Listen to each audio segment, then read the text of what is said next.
नमो तस्स भगवतो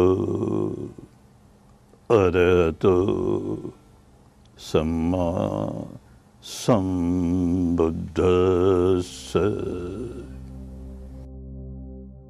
प्रस्तुत जीवन झांकी में भगवान बुद्ध के जीवन का संक्षिप्त विवरण है। भगवान बुद्ध और उनकी शिक्षा को लेकर अपने देश में बहुत सी भ्रांतियां रही हैं। उनके निराकरण हेतु सही तथ्यों का प्रकटीकरण होना आवश्यक है।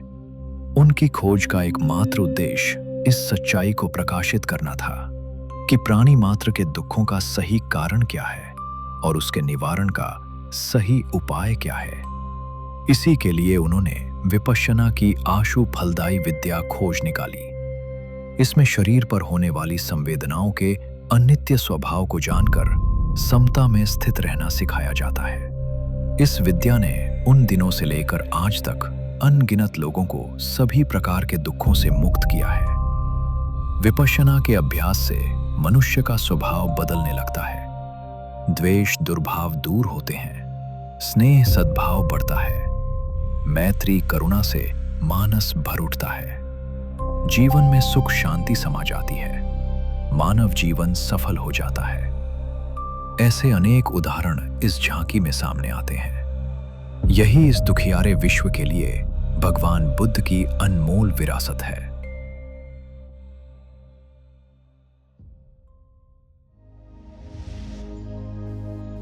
एक बार भगवान अंग देश के चंपानगर में ठहरे हुए थे। तब स्थानीय ब्राह्मणों का नेता सोणदंड अपने अनेक साथी संगियों सहित भगवान से मिलने आया। बातचीत होते होते भगवान ने पूछा कि यदि कोई न शीलवान हो न प्रज्ञावान हो तो क्या उसे ब्राह्मण कहेंगे? सोणदंड ने उत्तर दिया कि ये दोनों का होना आवश्यक है। भगवान ने कहा, सचमुच शील से प्रज्ञा प्रक्षालित होती है और प्रज्ञा से शील। जहां प्रज्ञा है वहां शील है। भगवान के वार्तालाप से प्रसन्न, संतुष्ट और प्रभावित होकर सोणदंड भगवान का अनुयायी हो गया। लोगों के सामने वो यह नहीं बताना चाहता था कि वो भगवान का शिष्य हो गया है। तब उसने अपनी नेतागिरी बचाए रखने के लिए भगवान से कहा, यदि मैं बैठकर हाथ जोड़ूं तो आप उसे खड़ा होना समझिए, अपना साफा उतारूं तो उसे मेरा सिर से अभिवादन करना समझिए, यान में बैठा हुआ कोड़े का डंडा उठाऊं तो उसे आप मेरा यान से उतरना समझिए, और मैं यान में बैठा हाथ उठाऊं तो आप उसे मेरा सिर से अभिवादन स्वीकार करें। सोणदंड भगवान का शिष्य हुआ, पर अभी विपश्यना नहीं सीखी थी, इसलिए उसको अपनी नेतागिरी बचाए रखने की आकांक्षा बनी रही।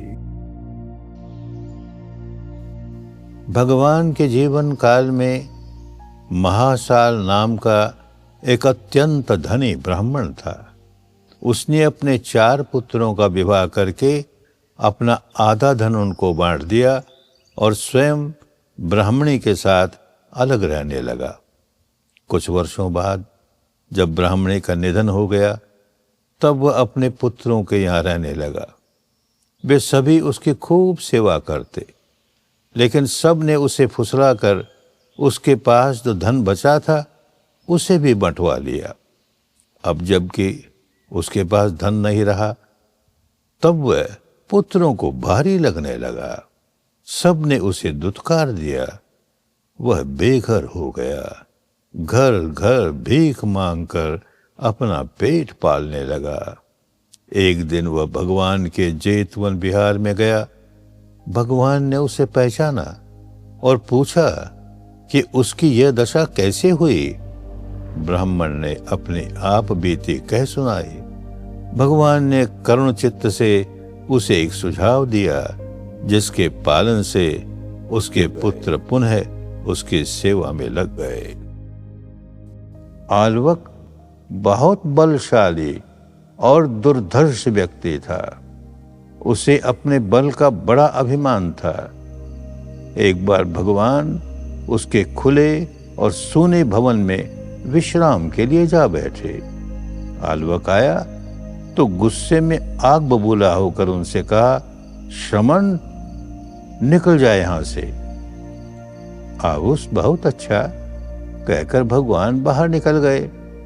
थोड़ी देर बाद आल्वक ने उन्हें फिर भीतर बुलाया और फिर थोड़ी देर बाद बाहर निकाल दिया। यूं जब 3 बार हो चुका और फिर जब चौथी बार उसने कहा कि श्रमण यहां से बाहर निकल जा, तब भगवान ने दृढ़तापूर्वक उत्तर दिया, अब मैं बाहर नहीं निकलता, तुम्हें जो करना हो सो करो। भगवान के चित्त की दृढ़ता देखकर आल्वक ने समझा कि ये कोई सिद्ध पुरुष होगा और कहा, मैं तुमसे कुछ प्रश्न पूछूंगा। यदि तुम ठीक उत्तर नहीं दोगे तो मैं तुम्हारी छाती चीर दूंगा। तुम्हारे पैर पकड़कर तुम्हें गंगा के उस पार फेंक दूंगा। भगवान अविचल रहे। अरे मेरी छाती कोई भी नहीं चीर सकता, मेरे पांव पकड़कर मुझे गंगा के पार नहीं फेंक सकता। फिर भी पूछो, तुम्हें क्या पूछना है? आल्वक ने धर्म संबंधी कुछ प्रश्न पूछे और उनका उचित उत्तर सुनकर वह इतना प्रभावित हुआ कि भगवान का श्रद्धालु भक्त बन गया और उसके ये उद्गार निकले, अब मैं भगवान सम्यक संबुद्ध और उनके धर्म की सुधर्मता को नमस्कार करता हुआ गांव-गांव और नगर-नगर विचरण करूंगा। यही होता है जो स्वयं शुद्ध धर्म चख लेता है। वो यही कहता है, एहि पश्य को आओ तुम भी चख कर देखो। हेमंत ऋतु की थरथराती ठंडी रात थी। चारों दिशाओं से पेड़ों के बीच से ठंडी हवाओं के झोंके गुजरते थे। नंगी धरती पर पेड़ों के कुछ पत्ते गिरे पड़े थे। उन्हीं पर भगवान ठंडा चीवर ओढ़े हुए बैठे थे। पैदल घूमने निकला हुआ राजपुत्र आल्वक भगवान को इस प्रकार बैठा देखकर चौंका और उनसे पूछा, क्या आप रात सुख से सोए? हाँ कुमार, मैं सुख से सोया। मैं हर अवस्था में सदा सुख की नींद सोने वाला हूँ। जो अरहंत हो गया उसे गर्मी सर्दी का कोई भेद नहीं होता, वह सभी अवस्था में सुखी रहता है। भगवान भी ऐसे ही सदा सुखी रहने वाले थे। एक आदमी रोते हुए भगवान के पास आया और कहने लगा, बंदे भगवान, मेरा बूढ़ा बाप मर गया, आप उसके लिए कोई कर्म कांड कर दे जिससे उसकी मुक्ति हो जाए। भगवान ने कहा, कर्म कांडों से कुछ नहीं होता। लेकिन वो भावावेश में था। कोई समझावन काम में नहीं आती देखकर भगवान ने कहा, जा मिट्टी की 2 हंडियां ले आया। वह खुशी खुशी ले आया। एक में घी भर ले, एक में कंकर पत्थर भर ले और दोनों को सील कर दे। अब उन्हें तालाब में गहरे पानी में डाल दे। उसने ऐसा ही किया। दोनों हंडियां वजन से नीचे पैंदे में बैठ गई। तब भगवान ने कहा कि एक डंडा लाकर दोनों को फोड़ दे। फोड़ते ही जिसमें घी था वह पानी के ऊपर तैरने लगा, जिसमें कंकर पत्थर थे वे नीचे पैंदे में पड़े रह गए। भगवान ने समझाया कि क्या किन्हीं कर्म कांडों से ये घी नीचे जा सकता है या ये कंकर पत्थर ऊपर आ सकते हैं? उसने कहा, भगवान ये असंभव है, निसर्ग के नियम के विरुद्ध है। तब भगवान ने कहा, अरे यही तो तुझे समझना है कि तेरे बाप ने जीवन भर कंकर पत्थर वाले काम किए होंगे, तो वह नीचे ही जाएगा। घी वाले हल्के फुल्के काम किए होंगे तब ऊपर ही जाएगा। जैसे कर्म वैसे फल। प्रकृति के इस अटूट नियम को कोई भी कर्म कांड नहीं तोड़ सकता। राह चलते लोगों की हत्या कर करके उनकी अंगुलियों को माला की तरह पिरोकर अपने गले में पहनने वाला खूंखार हत्यारा अंगुलीमाल कौशल देश के लोगों के लिए बहुत खतरनाक बन गया था। तब भगवान के मन में उस हत्यारे के प्रति करुणा जागी। उसकी दानवी वृत्तियों का दमन करने के लिए वे उसकी ओर गए।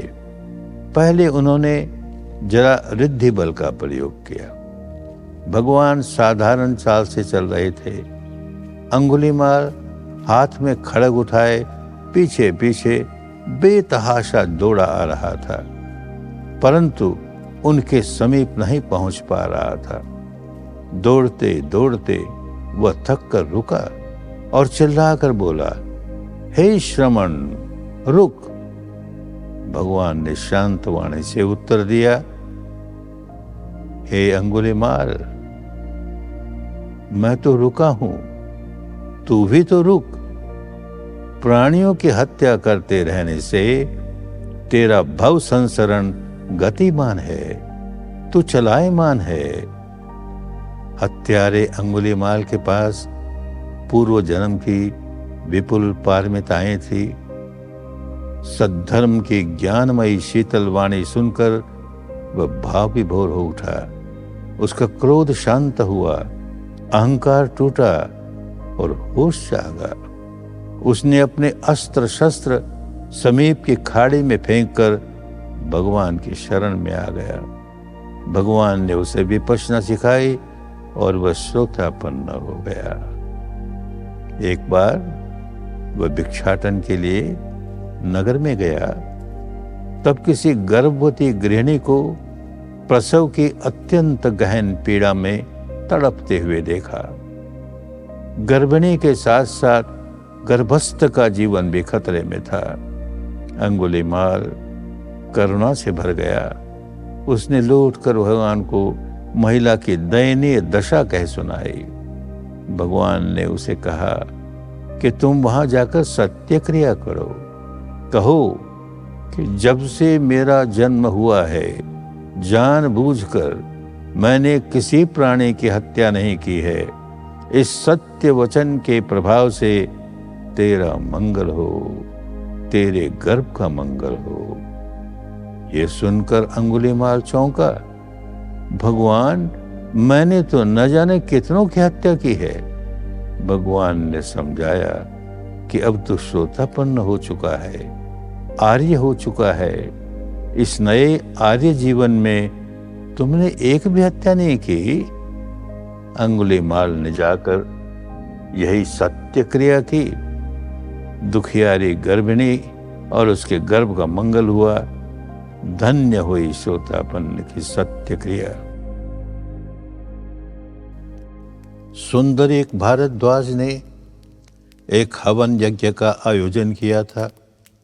यज्ञ का प्रसाद बांटने के लिए वह यज्ञ मंडप के बाहर निकला। सामने कुछ दूरी पर एक पेड़ के नीचे भगवान बैठे थे। सर्दी के दिन थे, इसलिए अपने सिर को चीवर से ढक रखा था। वह भगवान के समीप पहुंचा। पदचाप सुनकर भगवान ने अपने सिर पर से चीवर खींच लिया। तब वह चौंका, अरे ये तो मथमुंडा श्रमण है। उल्टे पांव वापस जाने लगा। परंतु फिर उसे ख्याल आया कि आजकल तो बुद्ध के प्रभाव से अनेक ब्राह्मण भी अपना सिर मुड़ाने लगे। कौन जाने ये ब्राह्मण ही हो। पलट कर पूछ लिया, आपकी जाति क्या है? भगवान ने कहा, मां जाति पुच्छ, चरणं च पुच्छ। जाति नहीं, आचरण पूछ। जाति से आचरण नहीं जाना जाता। उसे होश आया। भगवान की वाणी से उसने समझ लिया कि यह वीतरागी है। उनकी वाणी से प्रभावित होकर उसने उपसंपदा पाई और विपश्यना द्वारा मुक्त अवस्था प्राप्त कर ली। वह धन्य हुआ। सूनापरांत आज के नल्ला सुपारा का व्यापारी पूर्ण अपने छोटे भाई सहित श्रावस्ती गया। वहां सौभाग्य से भगवान के संपर्क में आया। वहीं भगवान की शिक्षा से प्रभावित होकर उसने निश्चय किया कि अपने प्रदेश में सभी लोग कर्म कांडों, मिथ्या मान्यताओं और अंधविश्वासों में निमग्न हैं। मैं उन्हें शुद्ध धर्म सिखाऊंगा। यह सोचकर उसने अपना व्यापार धंधा छोटे भाई को सौंपकर स्वयं घर लौटने का निर्णय किया। इसके लिए वह भगवान से आशीर्वाद प्राप्त करने गया। भगवान ने उसकी परीक्षा लेनी चाही, तब कहा, सूना प्रांत के लोग बड़े चंड स्वभाव के हैं। उनकी मान्यता के विरुद्ध तुम कुछ भी कहोगे, वे तुम्हें गाली देंगे, मारपीट करेंगे, पत्थरों से मारेंगे, लाठी से मारेंगे, हथियार से मारेंगे। तब क्या करोगे? मैं यही कहूंगा कि आप कितने भले हैं, आपने मुझे जान से नहीं मारा।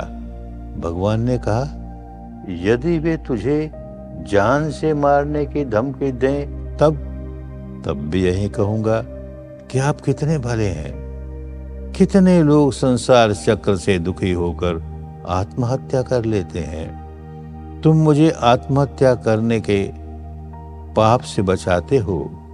भगवान ने कहा, पूर्ण ठीक है। धर्म शासन में सहनशीलता और मैत्री भाव ही होना चाहिए। अब तुम अपने प्रदेश में जाकर के धर्म सिखाओ। यह पूर्ण ही था जो भगवान का शुद्ध धर्म इस प्रदेश में ले आया, जो यहां इतना फला फूला।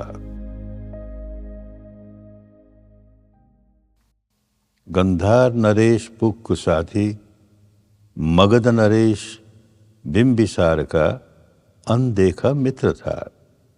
जब उसे ये सूचना मिली कि मगध देश में भगवान विराज रहे हैं, तब पूर्व जन्मों के पारमिताओं के कारण उसमें वैराग्य जागा। वह राजपाट छोड़कर भिक्षु वेश धारण करके भगवान से मिलने चल पड़ा। लेकिन जब राजगीर पहुंचा, तब सायंकाल का समय होने के कारण नगर के दरवाजे बंद हो गए थे। वह बाहर ही किसी धर्मशाला में ठहरा। संयोग से उसी दिन देर से आने के कारण भगवान बुद्ध भी वहीं ठहरे। रात में दोनों की बातचीत हुई। भगवान से हुई धर्म चर्चा से पुक्क साथी को विपश्यना मिली और उसे अनागामी अवस्था प्राप्त हो गई। वह भिक्षु बनने के लिए चीवर लेने बाहर गांव में गया। तब वहां किसी दुर्घटना में उसकी मृत्यु हो गई। बिंबिसार अपने अनदेखे मित्र से नहीं मिल पाया, परंतु धन्य हुई बिंबिसार की मित्रता, जिससे उसका मित्र महान सद्गति को प्राप्त हुआ। आक्रोश भारद्वाज बहुत क्रोधी था।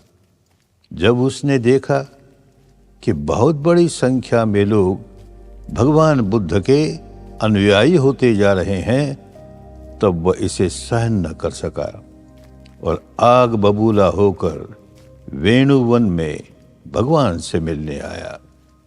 क्रोध के मारे वह धूज रहा था। उसका हृदय धक धका रहा था। वह क्रोध में भगवान को गालियां बकने लगा।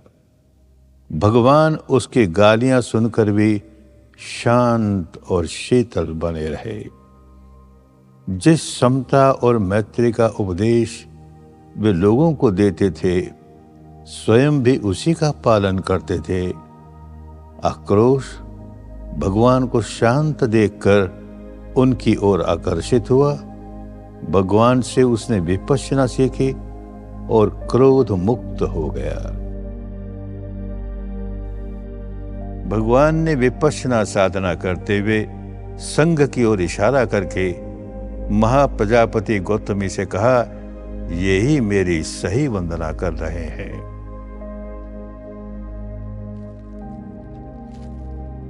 भदंत आनंद दूर से यात्रा करता हुआ एक गांव में पहुंचा।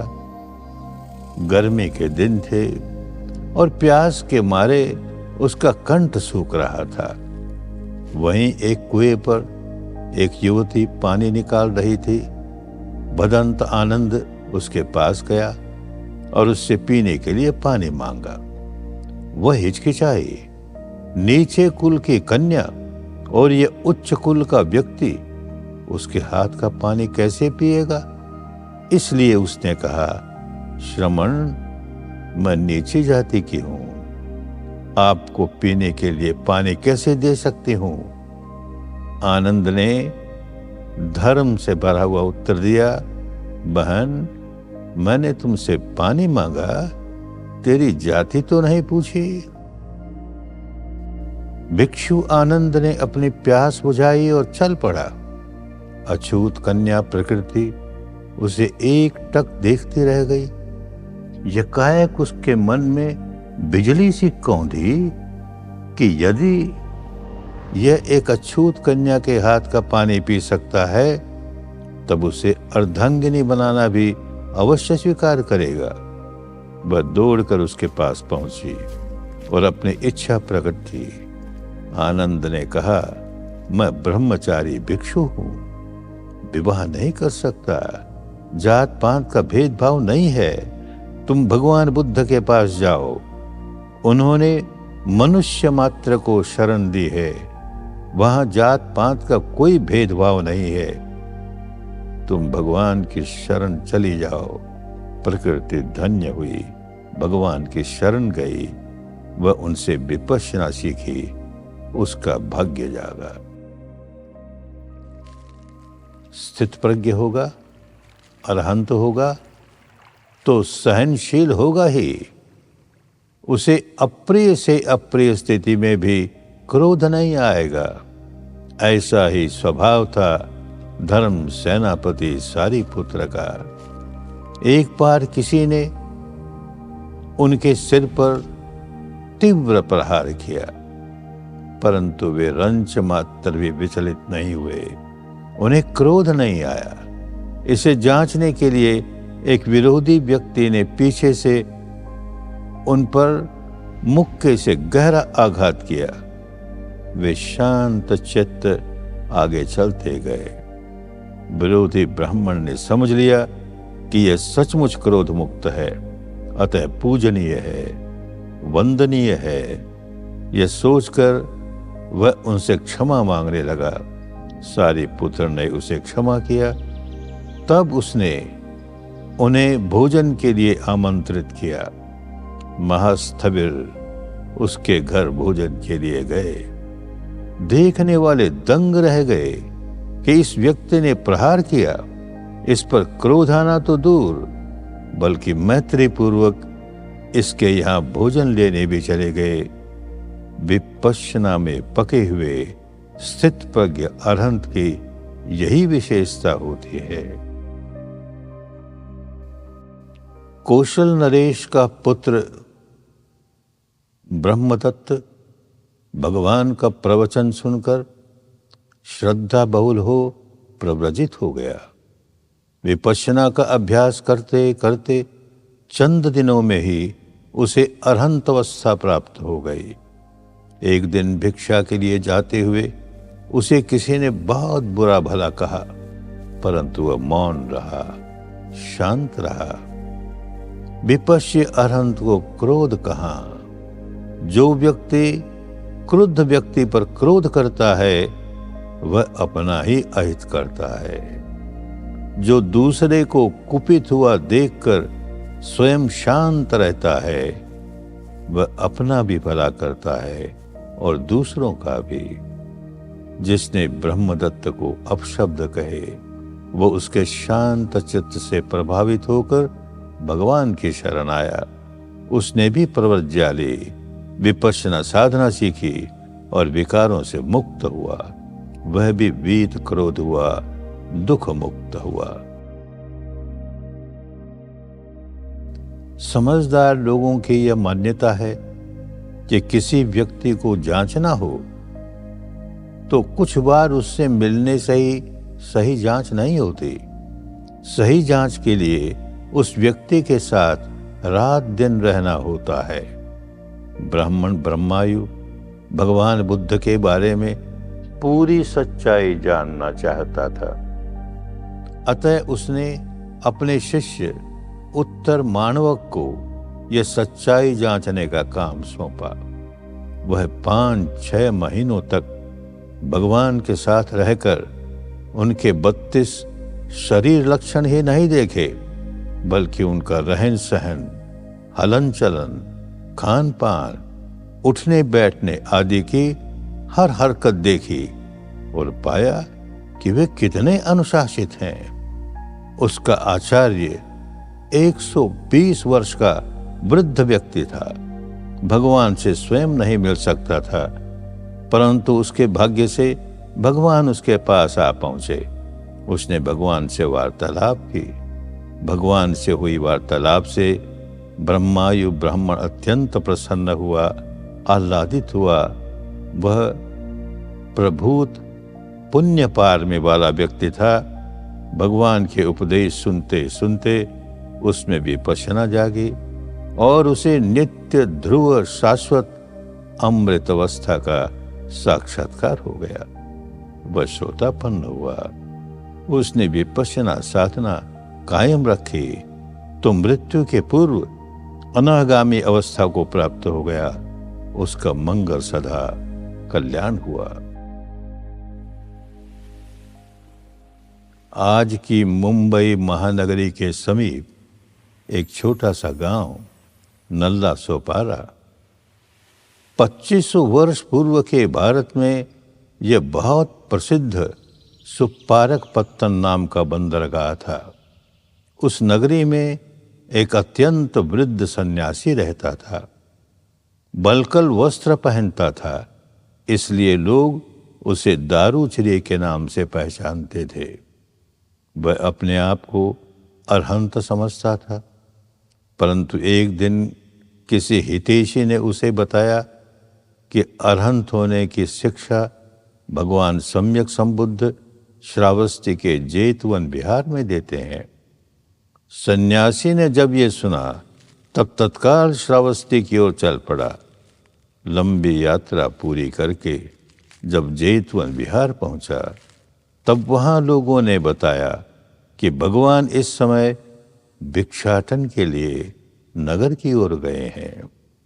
वह नगर की ओर चला और सामने भगवान को देखकर उसने भगवान के सामने घुटने टेक दिए, उनके चरणों पर सिर रख दिया और बोला कि मुझे अरहंत होने की शिक्षा दीजिए।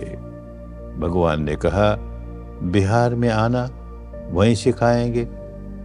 परंतु सन्यासी ने बहुत आग्रह किया।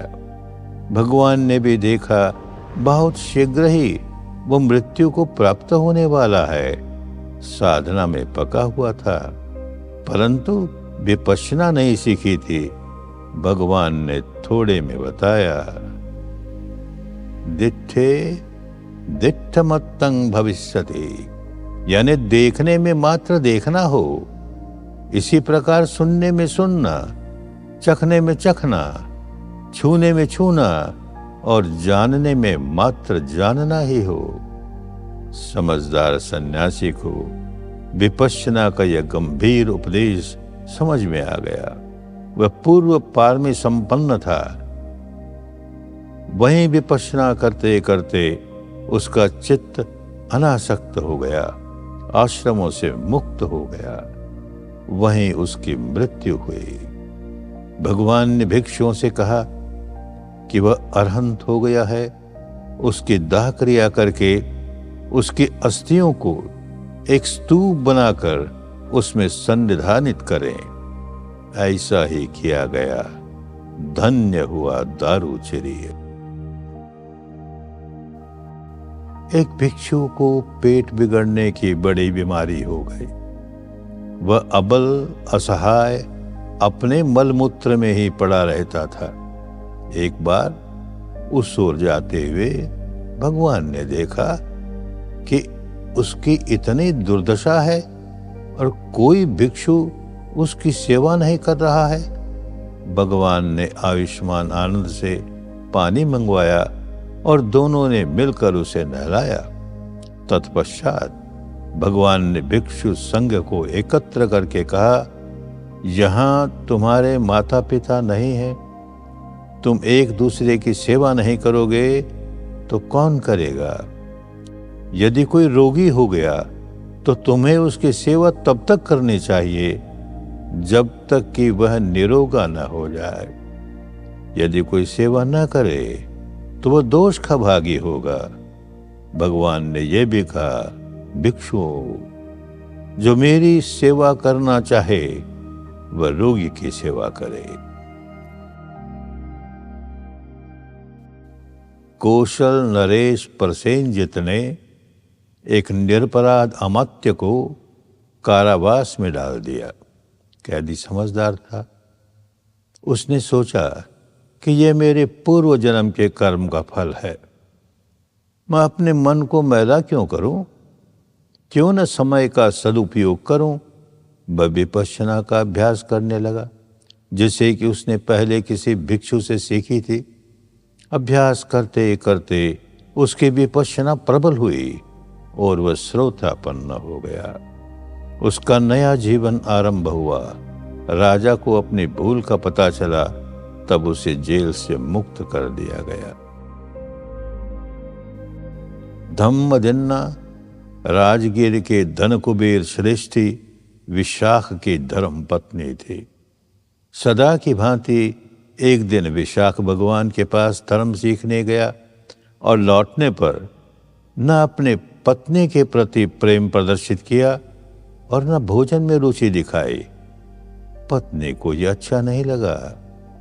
तब उसने पत्नी को समझाया कि मैं भगवान के संपर्क में आकर विपश्यना साधना करते हुए आज अनागामी अवस्था प्राप्त कर चुका हूं।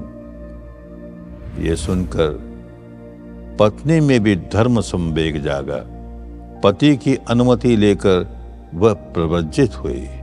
उसने विपश्यना द्वारा अरहंत अवस्था प्राप्त कर ली।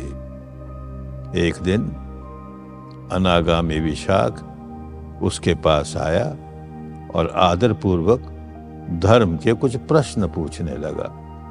जब उसने निर्वाण संबंधी कुछ एक गंभीर प्रश्न किए, तब धम्मदिन्ना ने कहा कि अरहंत अवस्था प्राप्त कर लोगे तभी इसे समझ पाओगे।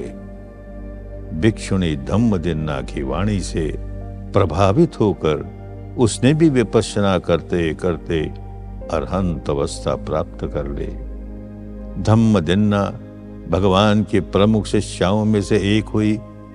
भगवान ने उसे अग्र की उपाधि दी। साकेत में बसे श्रेष्ठी धनंजय की पुत्री विशाखा जब 16 वर्ष की हुई, तब पिता ने उसका विवाह श्रावस्ती के श्रेष्ठी मिगार के पुत्र पुण्यवर्धन से कर दिया। विशाखा 7 वर्ष की उम्र में ही भगवान के संपर्क में आई थी। अब तो जब भगवान श्रावस्ती में ही वर्षावास करते, तब उनके संपर्क में आकर वह अपनी धर्म संज्ञा बढ़ाती थी। उसने श्रद्धापूर्वक नगर के पूर्व की ओर विशाल पूर्वाराम बनाकर दान दिया। भगवान ने उसे दानी उपासिकाओं में अग्र की उपाधि दी। उसका श्वशुर अपनी बहू से नाखुश रहता था। एक बार क्रुद्ध होकर उसने विशाखा को घर से निकालने का फैसला किया। बात पंचों तक पहुंची। जो जो लांछन श्वशुर मिगार ने उस पर लगाए, विशाखा ने उनका उचित उत्तर देकर स्पष्ट कर दिया। इससे मिगार बहुत प्रसन्न हुआ। तत्पश्चात भगवान घर पर आमंत्रित किए गए। उसने उनका प्रवचन सुना। सुनते सुनते उसके पूर्व पाल्मी के कारण शरीर में अनित्य बोध का प्रवाह जाग उठा। वह धन्य हुआ। उसने पहले विशाखा को नमन किया और कहा कि तू मेरी मां है, तूने ही आज मुझे नया जन्म दिया है। तब से विशाखा मिगार माता कहलाने लगी। उसका यह नाम तब सार्थक हो गया जबकि उसको एक पुत्र पैदा हुआ जिसका नाम भी मिगार रखा गया। विशाखा की छोटी बहन सुजाता का विवाह सेठ अनाथ पिंडक के पुत्र से हुआ। सुजाता के मन में धन कुबेर की पुत्री होने का बड़ा गर्व रहता था।